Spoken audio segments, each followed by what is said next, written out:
Well, I appreciate everyone coming out now today, because I think this is a very important discussion that we're going to start focusing on here in the state of New Jersey.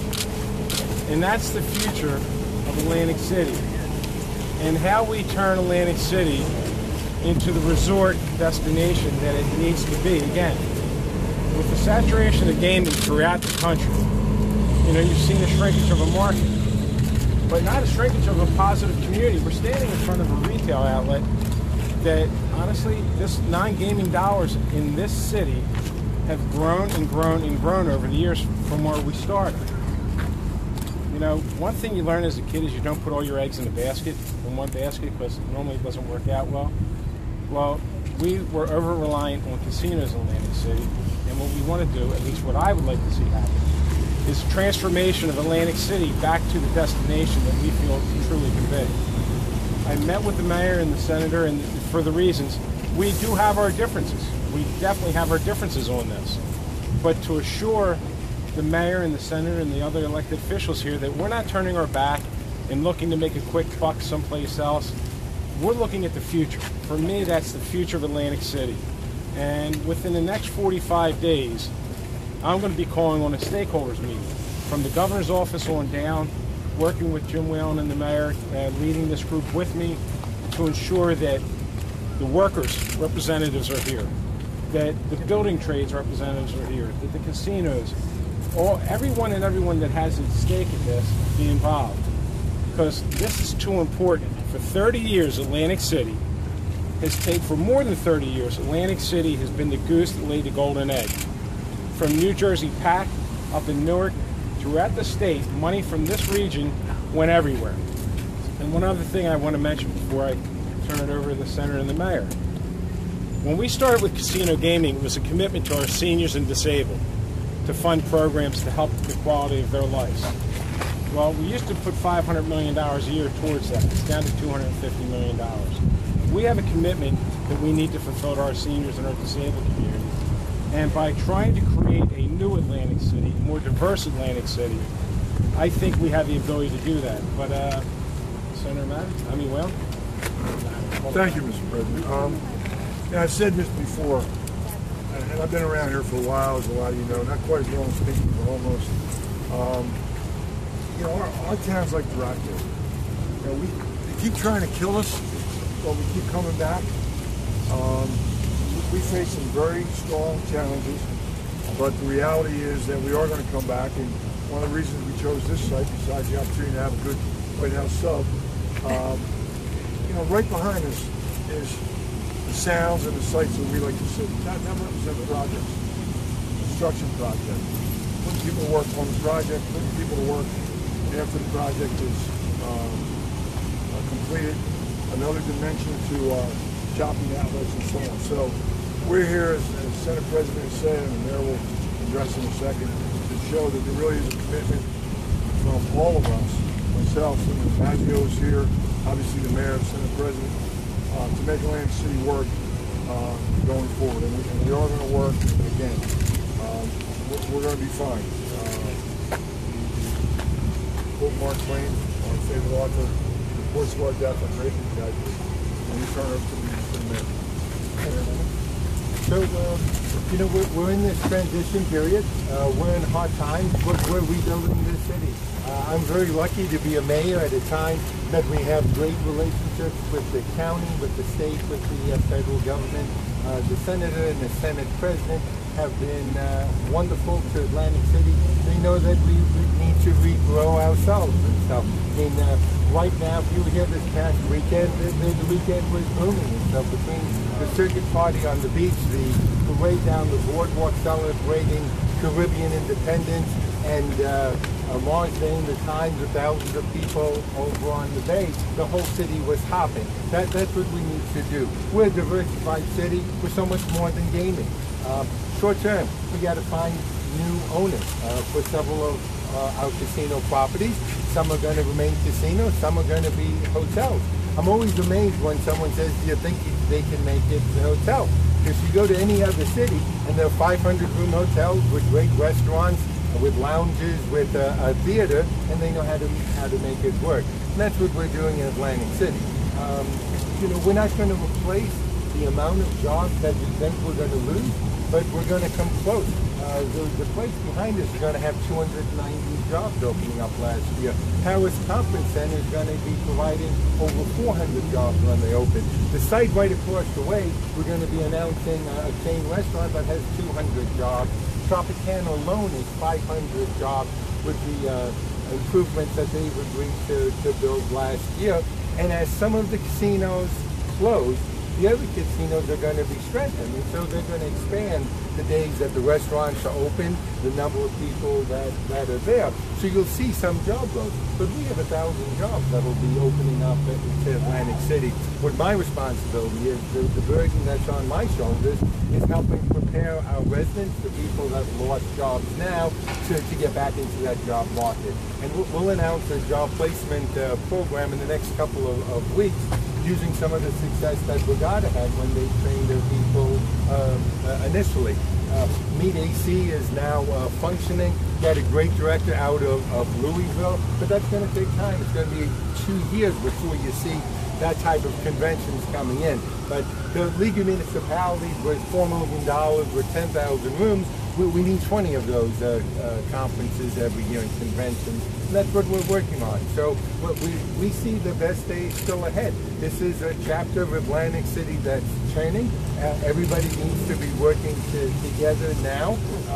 No, I'm not happy that 3 casinos are closing, but I know that behind closed doors there are half a dozen individual companies that are looking at Revel to purchase. The auction will be next month. There are several companies that are looking both at Atlanta Club and to the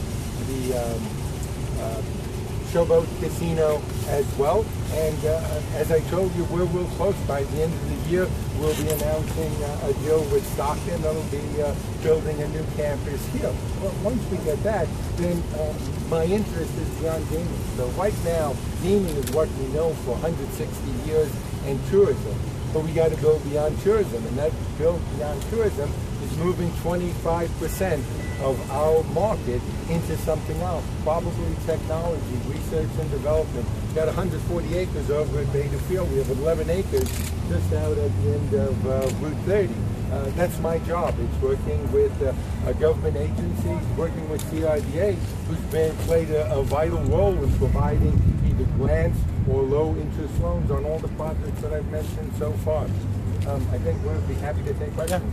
Senator Whelan, Ruben Kramer, President of Atlantic City, and President Sweeney, can you tell us plainly, will you support a bill to expand gambling for casinos in New Jersey outside of Atlantic City? Personally, I'd love to not have this conversation. In a perfect world, we wouldn't even have to consider casinos outside of New Jersey. You're asking me, can I support something that is hypothetical? So I can't answer because I don't know. As you know, I wrote a guest editorial. I outlined the things that I would need to see, which would be significant dollars coming back to Atlantic City.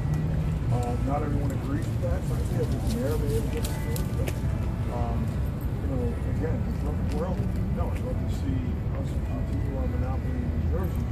But the fact is, there are discussions taking place. We'll see what the form of the bill is. Sign a blank check, so you're looking forward to what it is. You know, you're asking somebody to talk about something that's not there yet. It's not a document. And people said, let's rush to do this. And the answer was no. We have to think through this and make sure if we're doing something somewhere else, that we're absolutely doing what needs to be done for this city, which is to recreate it and make it a destination again. With casinos, just like when you go to islands, you go to an island for vacation, they have casinos, but you go there because there's a lot of other things to do. We're not going to advance anything that's not going to benefit this region, especially this area. We've lost thousands of jobs. That's our focus right now. There are so many people that are on the verge of losing their jobs, and our focus is creating the synergies to put these people back to work. So as the mayor outlined, about 1,000 jobs for next year. That's great, but we need more. And you know, it takes money. So if an agreement can be struck, it makes sense. Then that is a discussion we will have on a piece of legislation if it makes sense.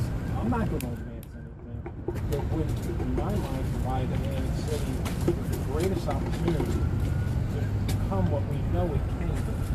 It's doing well. And as Senator Whelan said, the demise of Atlantic City is premature. This is just another chapter. You know, Las Vegas went through a similar restructuring. But the fact that you're approaching $1 billion in non-gaming revenues, if you go back to the late 90s, there was hardly any money at all being spent non-gaming. So we're moving forward. Look, to ask somebody, I don't expect anyone to support anything unless they recognize that it works. And we're not going to bring anything back to this senator and the mayor without that. But when we do this meeting that I plan on doing, we'll be at the head of the table, as they should be during the discussions. Not expect them to agree, but for them to participate to make sure we get it right. So when will we know where you stand on? Oh, listen, I'm the one that said I'm open to it. But I gotta know what it is. Listen, when everyone said, well, you heard reports we'll give Atlantic City $1 billion for 10 years total. No, it's not good enough. It's not a good enough offer. It hasn't been thought out. But what I do know, there's a lot of gaming in North Jersey. It's convenience gaming that goes to Pennsylvania right now, not here. So we're looking at the markets. We're looking at ways to recapture dollars that are being earned in New Jersey for the benefit of Atlantic City. I'm telling you, I said it earlier. The Prudential set, the New Jersey PAC was helped partially funded by Atlantic City's gaming revenue. So it's about time that the state reciprocates to Atlantic City. Senator, what's your stance on a referendum to let the voters decide on expanding? Well, that's how you have to do it. But I mean, for 2015, are you in favor of doing it next year or the year after that? Wayne, what I said was I was open to discussions if it makes sense. If it doesn't benefit Atlantic City in a real way where there's a real focus and a real purpose, then we wouldn't do it. But I did open the door. I made the announcement that I spoke to people because guess what? The day we signed a bill to restructure the gaming district, they were calling for casino gaming in North Jersey. The day we signed it. And I got to tell you, it's working. We have improved the boardwalk. It's cleaner. It's brighter. I think it's safer. You see the green shirting ambassadors. You know, it didn't break overnight. It took time. And it's going to take time to fix it. But it's going to take resources. And if we can strike the right kind of an agreement to expand gaming, if, like you're saying, you have to see how that all works. And these two gentlemen are going to be at the table with me all throughout that discussion. What's being talked about that would come to Atlantic City? Right now, nothing. Listen, you saw in North Jersey right now, they went from 1 casino to 2 casinos to 5 casinos. Someone threw out 66% tax rate. Look, everyone's anxious to say, I want it, and I want it now. What I said, and when I said it, was to give myself a whole year. And that's what we have. We have an entire year to figure this out. So I'm not going to give you any specific answers on what, how, where, except that we're going to start talking about it. And it's not going to be done in the back room anywhere. We're going to have open discussions about it and see if we can strike the right kind of compromise that everyone will say, oh yeah, I get it. It makes sense. They're going to be able to bring technology companies into Atlantic City to be more diversified rather than just relying on gaming. So again, it's a product that we don't have yet. But you have to start a discussion sooner or later. February 16 is only a couple months beyond November 15. So we're having this discussion in 15 or 16. So we're talking about to see what we can do for Atlantic City. That doesn't mean that we're going to come to an agreement today or in 6 months from now, but we'll see what it looks like. Whatever the number is that you eventually work out, assuming you do, is that going to be constitutionally dedicated to come to Atlantic City, or is that going to be subject to being siphoned off to the general fund? No. Whatever we work out has to come to Atlantic City. You know, obviously we want to get money back into programs for seniors, for prescription drugs, and for the disabled. That's what we actually started Atlantic City Gaming with. And there are programs that need to be funded. But again, whatever the tax structure is, what the rate is, a substantial amount of money that is here year after year that's going to continue the progress and keep Atlantic City what we think it can be. So Senator Whelan had proposed delaying the closing of casinos to let some of the market forces. Are you talking about long term? What about the short term, and what can be done? Well, I agree with the senator on the announcements that were made. Look, you're not going to get a buyer in here in 60 days. It's not even fair. You know, these casino owners need to be better corporate neighbors and at least give them a fighting chance to find somebody who want to purchase these facilities. To say 60 days, well, guess what? Yeah, they'll close because no one's going to come here in 60 days. They can't even do their due diligence. So the legislative district here led by Senator Whelan was 100% right. And I don't know if CRETA has that, I mean not CRETA, but Casino Control Commission has that power. But you know, you never know. We can look at legislating something that would give them the authority. Have you talked to the casino owners to try to... I have not. Senator Whelan, have you? Not directly, no. Frankly, they didn't talk to us when they announced the shutdown. We found out, you know, pretty much when everybody else did. So, not that we want to necessarily go that route, but I think that, you know, as the Senate President has said, you said that the letter Senator Mazzio and I and Chris Brown sent, 60 days, we couldn't figure out what work needed to be done at Trump Plaza in 60 days. And it would take you have to get an engineer in there and have to, you know, do an analysis, and then an architect would come in. That alone would take more than 60 days. So how do you force a sale in 60 days? But let's give people time so they can make a real judgment as to whether or not it makes sense to buy it, and if you want to buy it, what are you going to use it for? Casino, not casino, hotel, whatever.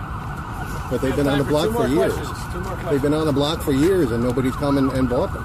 Why do you think another few months is going to work? I think it's only fair to try. There's people's jobs and lives at stake right now, whether they were on the block or not. Obviously now we're facing some realities, but I do think that it's only fair to give them more than 2 months. The warrant notices are 60 days. I think the workers that, especially you've had workers that have been in these facilities for 20, 30 years, they deserve the opportunity to at least give them a chance, a fighting chance. Just to say in 60 days we're closing, that gives you no chance. And you know, I know that Trump Plaza's had its challenges, but Showboat makes money. They're closing a profitable operation there. Roger, I just wanted to piggyback on that. You know, they've been up there for a couple of years, they have. But no one was going to buy Revel at $2.2 billion and at $1.2 billion. And earlier this year at the $800 million. But now everyone likes shopping in Filene's basement. Everyone likes a fire sale. You're still getting a $2.2 billion architecturally significant building at $200 or $300 million. At $200 or $300 million, there are a lot of people looking at Revel right now. And I think the same before, if you talk about Showboat, at $400 and $500 million, no one was coming to the table for that kind of investment. But at the price that I believe that they're willing to sell Showboat for, I know, in fact, that there are several companies that are out there looking at Showboat now. 60 days unrealistic. Well, they had a deal to sell Trump Plaza, and Carl Icahn squashed it. I mean, I didn't say Trump Plaza. I said I understand that. I was careful. Very, so very Atlanta careful. Club, Showboat, and Revel. One more. One more question, please. One more. This is the start of a transition period for the city. How long is that transition period expected to take? Well, first off, and for me, legislation has to make sense. That's going to take at least until July, till we finally nail all the details down. Senator Whelan and I know the way legislation gets twisted and turned, but we're not going to let it get twisted and turned where it's not going to be a direct benefit. And if that doesn't happen and we can't get it, then it won't happen now. We'll have to wait. Let me address that too. The transition, you know, it's a little misleading. Cities are never done. It can never be done. All right, and especially tourist cities. One of the things that led to the demise of Atlantic City in the 50s and 60s is that the product was the same every summer. The third week in August, Frank Sinatra would be at the 500 Club right down the street. Sure as the sun comes up in the morning. That's what the town was like. You know, the Diving Horse was a very unique attraction. I saw the wrong end of that from my lifeguard stand for 12 summers, okay? But after 30 plus years, we didn't have a new attraction. So kids weren't going, Mommy, I want to see the diving horse. They saw it the year before. So the notion that there would be some transition at the end of which we can all stop, put our feet up and say, oh, we're all done. That's not how tourism works. That's not how cities work. And that's not how Atlantic City's going to work. You always have to be looking for new products to take the place of the old product. Right now, our new products, our focus is on non-casino product, because casino product is served as well. But again, I just don't want people thinking, well, we're in this transition and by 2017 or 2019 we'll be done. Now, there may be new people standing here, but you know, cities cannot be done, especially tourist towns. You're never done. You always need new products. What do the casinos think about here, about opening in the North Jersey casino? Not the mayor finished. So just the same points, the transition is never done. Before casinos, we didn't have $100 million of business in Atlantic City. In the last 3 years, our non-casino growth is $160 million. This year will be close to $1 billion. So the casino income may go from $5 billion to $2.5 billion. It's our job to bring the non-casino business up to $2.5 billion. That's what we're working on. So the transition is constantly going. We always have to reinvent ourselves, and as both senators had said, you got to give people a reason to come to Atlantic City. We've got to have something in our city that you don't have in your city. A reason to come and to have a good time and to come back again. Yeah. So all right. Thank you very much, guys. That's what I want. Thank you. Thank you.